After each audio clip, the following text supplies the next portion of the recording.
Today, in our technical plastering segment, we're going to do the joints for plywood. When you have plywood, I have 4 sheets on a floor. Yes? Here, it's a veneer that we put directly because there is plywood veneer, there is lowered veneer, and so on. It's when we join the 2 sheets or the 4 sheets together on a floor to prevent water from getting between the sheets. I'm going to use my membrane, which is this one right here, and I'm going to make it a little bit wider so that we don't end up seeing a bump directly on top. I've just moved it away directly. It's about filling. The same process. For anything that's wood, we recommend using the elastic for applying on the joints, on the screw heads and all that. After that, we'll go with the RLX, which will apply a full coat of on top to make sure we're covered. When working on plywood, we recommend 2 coats. 2 coats of this Product? Yes. Of the product itself? We're going to do exactly the same thing again. Yes. Okay.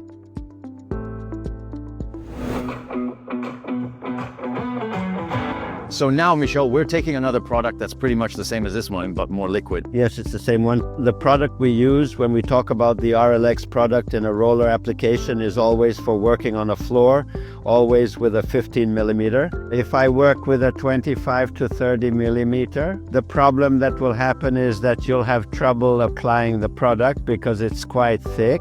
You see, I'm going back over my seam. Ideally, it really does take 2 coats. It needs to be very opaque. Yes, the more opaque it is, the more the material reacts, the more watertight it will become, like that. Do you want to try it, Rael, on this side? Your roller is coming out. I think you didn't put it in properly.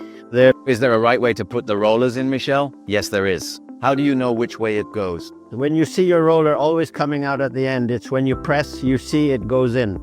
It's at this end here that you'll insert it this way. If I go to the other side, and I roll it like this. That's why your roller comes out on that side like that. It's because your roller has a specific direction for the product itself. It's normal if you didn't understand anything. Look, it's coming back up. This is the installation method as such. There are already people calling about your thing, Michel. Yes. On the edges of your sheet, it's important to take the product and use a brush to go all around the edge of your board to make sure water doesn't end up delaminating your sheet. So, Michel, now we're ready to cover this? Yes, we always use a 15 millimeter. I don't need to put on a thick layer for my first coat. It's just to cover my base.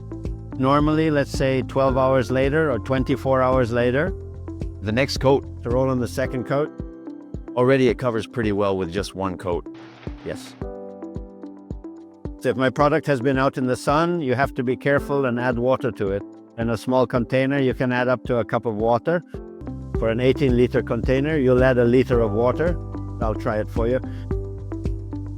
You didn't put your roller the right way? No, but it's not a big deal. I like painting this. I actually prefer painting this over regular paint. When a balcony is closed in, we're talking about plywood. Normally, the requirement is a 24-inch gap with airflow underneath because the moisture from the ground will end up rotting your wood from below.